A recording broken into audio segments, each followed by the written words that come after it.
ভিটেতে মা জগদেশ্বরী মায়ের বিশাল অন্নকূট মহোৎসব সম্পন্ন হলো লাখ লাখ মানুষের উপস্থিতির মাধ্যমে। এই রামপ্রসাদ ভিটেতে সাধক রামপ্রসাদ একদিন মাকে মেয়ে রূপে দর্শন পেয়েছিলেন, আর এবার ৬৭তম অন্নকূট মহোৎসব পালিত হলো ২৬শে জানুয়ারির দিন। আজকের এই ভিডিওতে আমি পুরো রামপ্রসাদের ভিটেতে অন্নকূট মহোৎসব তুলে ধরেছি। যদি ভিডিওটি আপনাদের ভালো লেগে থাকে তবে অবশ্যই চ্যানেলটিকে সাবস্ক্রাইব করে আমাদের পাশে থাকবেন।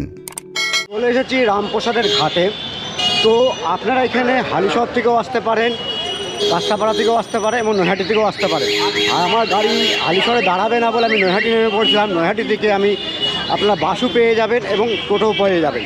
তো এসে গেছি, দেখতে পাচ্ছেন এটা রামপ্রসাদ ঘাট আর এটা হচ্ছে রামপ্রসাদ মন্দির। তো চলুন অন্নকূট মহোৎসবে আমরা যাই। রামপ্রসাদের ঘাট থেকে রামপ্রসাদের ভিটে বা মন্দির অবধি যেতে আপনারা এই দিন দেখতে পাবেন রাস্তার দুধারে প্রচুর দোকান বসেছে, পুরো মেলা বসে গেছে।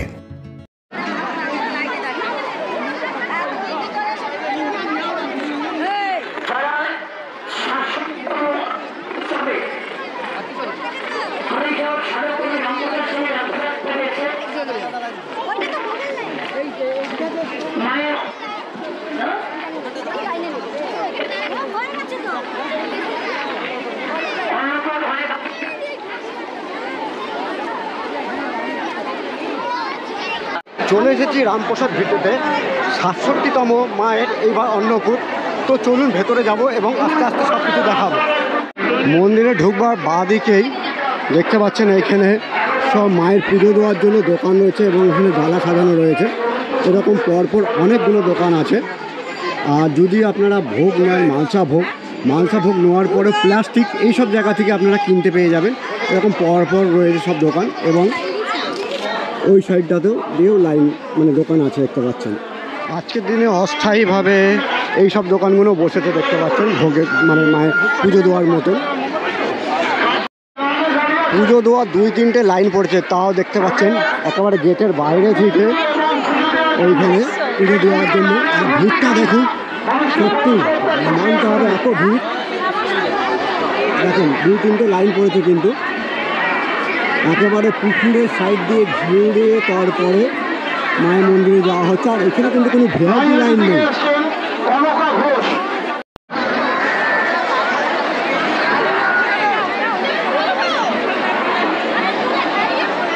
এই রামপ্রসাদ ভিটেতে কিন্তু কোনো রকম চিটিংবাজি নেই, কোনো রকম ভিআইপি লাইন নেই। দেখতে পাচ্ছেন আমার পেছন দিক দিয়ে যেসব লাইনটা আছে, পুরো নির্দিষ্টভাবে পাবলিকই লাইন দিতে পারবে এবং সুন্দরভাবে পুজো দিতে পারবে। তো চলুন ভেতরটায় এবং পুজোটা আপনাদের দোয়া দেখাচ্ছি।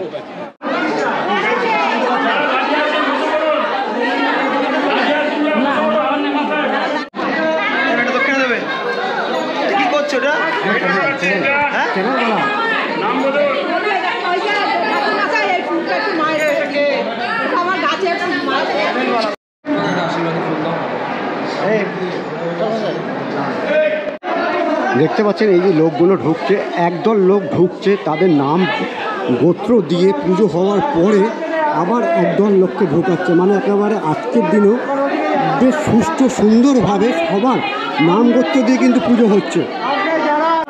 এবার কত কেজি চালের ভোগ হচ্ছে? 100 কুইন্টাল হয়েছে, ঠিক আছে। আর এইটা ধরেন এই অন্নকূট উৎসবে বাদ দিয়ে যদি অন্য দিনও আসে তখন ভোগ খাওয়ার বন্দোবস্ত আছে? হ্যাঁ, সকাল 10টা পর্যন্ত ভোগের কুপন দিই। তা সত্ত্বেও বলছি, যদি কেউ দূর দূরান্ত থেকে আসে আমরা কিছু ভোগ আমরা রেখে দিই, যাতে তারা ভোগটা না নিয়ে যাতে বঞ্চিত না হয়। কিন্তু প্রতিদিনই আমাদের ভোগ হবে আগামীকাল বাদ দিয়ে। আগামীকাল বাদ দিয়ে রোজই ভোগ হয়? আগামীকালটা কেন করি না, আজকের এই উৎসবের পরে এই মন্দির পরিষ্কার করতে, সেটাও স্বেচ্ছাসেবী যারা আছে তারা আসেন, হাইসব মিলিত এই লোক পাঠায়, তার জন্য পরিষ্কার পরিচ্ছন্ন করার জন্য করতে হয়। ঠিক তার পরের দিন মঙ্গলবার দিন রটন্ডি কালী পূজা আছে, এই কালী পুজো এখানে হবে, সেখানে ভোগ হবে।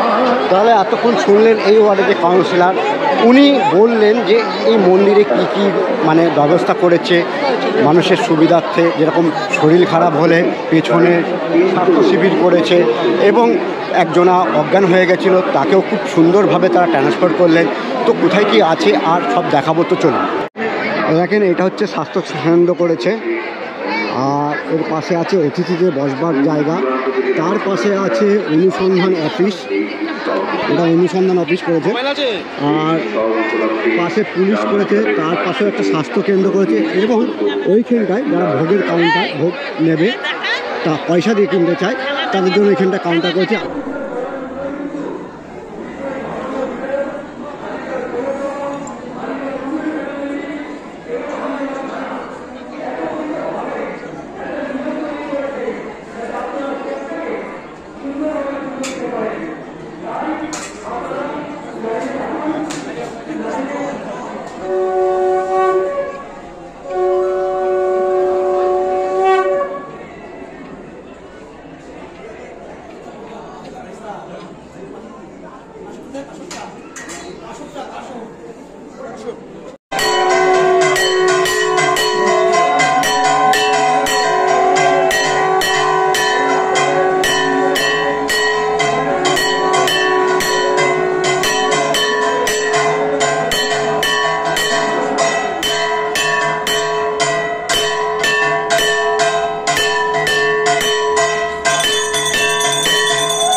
আসবে তো, এখানে আসবে তো, বেরিয়ে যাবো, বেরিয়ে যাবো।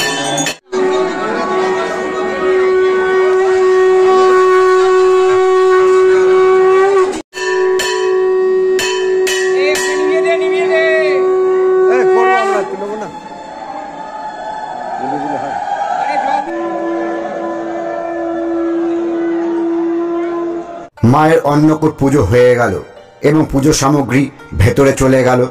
এখন এক এক করে পর্দা খুলে দেওয়া হচ্ছে এবং মায়ের যে অন্নকূটটা বাইরের লোকেরাও যাতে দর্শন করতে পারে, দেখতে পারে, সেই জন্য খুলে দেওয়া হচ্ছে এবং এরপরে আস্তে আস্তে অন্ন বিতরণ হবে। সেগুলো সব দেখাবো, আপনাদের সঙ্গে থাকবেন।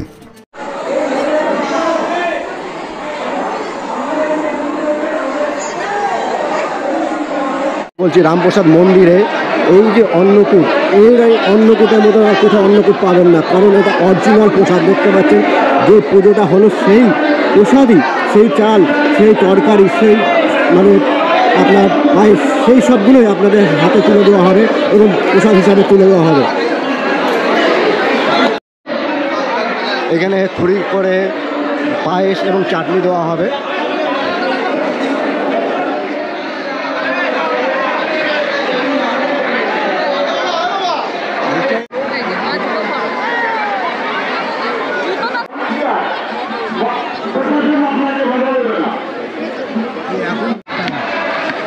আপনার কটা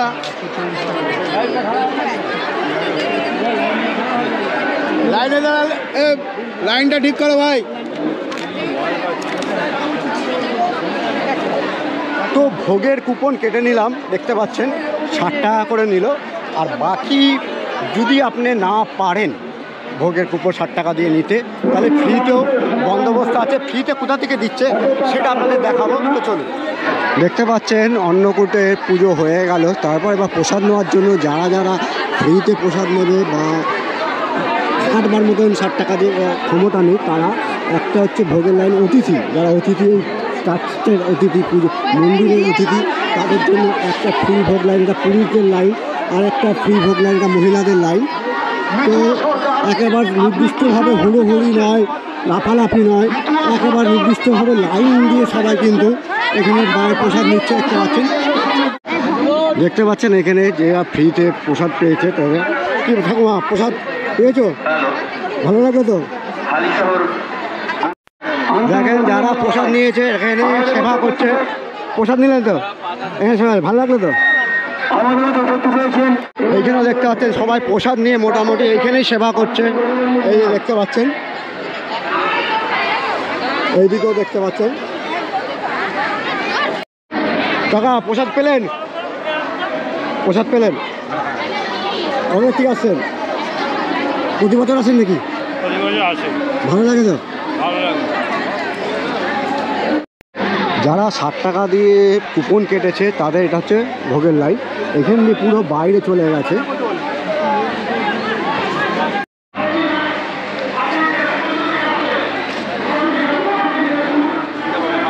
এবার যেই ঘরটা দেখাচ্ছে সেটা হচ্ছে রামপ্রসাদের হয়তো শয়ন কক্ষ।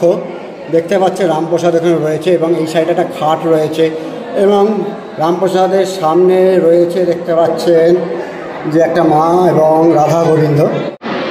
যারা যারা মালসা ভোগ নিচ্ছেন এবং বাড়ি নিয়ে যাবেন ভোগ, তারা এখানে এরকমভাবে প্লাস্টিক পেয়ে যাবেন, 5 টাকার বিনিময়ে পেয়ে যাবেন। আপনাদের ওই সাইড দিয়ে দেখালাম, এবার এই সাইড দিয়ে দেখেন। এইখানে কিন্তু প্রত্যেক মানে স্বেচ্ছাসেবীরা একেবারে তৎপর হয়ে রয়েছে, সবাইকে প্রসাদ ভাগ করে দিচ্ছে এখানে দেখতে পাচ্ছেন। আর এই দিক দিয়েও লাইন নেই, মানে লাইনে কিছু নেই এবং হুটো ফাটা মারামারি কিছু নেই, সবাই আরামসে প্রসাদ দিতে পারছে। দেখতে পাচ্ছেন মায়ের ভোগ আমি কিন্তু পেয়ে গেলাম। আর বাকি এখানে 4-5টা কাউন্টার করেছে এবং সবাইকে একই প্রসাদ দিচ্ছে, কাউকে আলাদা দিচ্ছে না। যারা ফ্রিতে নিচ্ছে তাদের মোটামুটি সব কটাকে মিক্স করে তবে প্রসাদ দিয়ে দিচ্ছে, আর যারা 60 টাকা দিয়ে নিচ্ছে এরকম তাদের মালসা ভোগ দিচ্ছে। সাধক গায়ক মায়ের ভক্ত রামপ্রসাদ ভিটেতে যে আজ অন্নকূট হলো, সেই অন্নকূটের আগে যখন রামপ্রসাদজি বেঁচে ছিলেন তখন মায়ের পুজো দিয়ে মাকে যেই দিন বিসর্জন দেবেন, ভাসান দেবেন, সেই দিন রামপ্রসাদ ঘাটে উনি নিজের দেহ রেখেছিলেন, জল সমাধি নিয়েছিলেন। তো মান্যতা আছে মন্দিরে এলে ঘাটেও যেতে হয়, তো চলুন ঘাটটাই যায়। দেখতে পাচ্ছেন এবার আমরা রামপ্রসাদ ঘাটে যাচ্ছি। বহু মানুষ রামপ্রসাদ ঘাট থেকে আসছে এবং বহু মানুষ রামপ্রসাদ ঘাটে যাচ্ছে। রামপ্রসাদ মন্দিরে আসবার পরে এই ঘাটে আসা একটা প্রথা। আর দেখতে পাচ্ছেন এখানে সব নানা রকম জিনিস রয়েছে আঁকা। এইখানে শিব মন্দির রয়েছে, এই যে এটা রামপ্রসাদের সমাধি স্থল একটা। আর এই যে এইখানে হচ্ছে হনুমান মন্দির রয়েছে।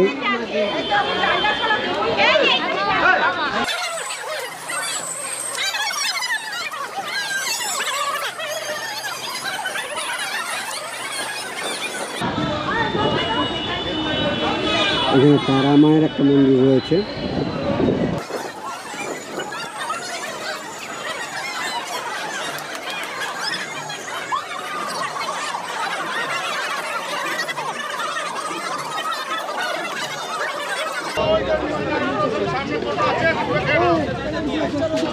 আজকের দিনে রামপ্রসাদ ঘাটে বহু মানুষ স্নান করছে এবং বহু মানুষ ঘুরতেও এসেছে।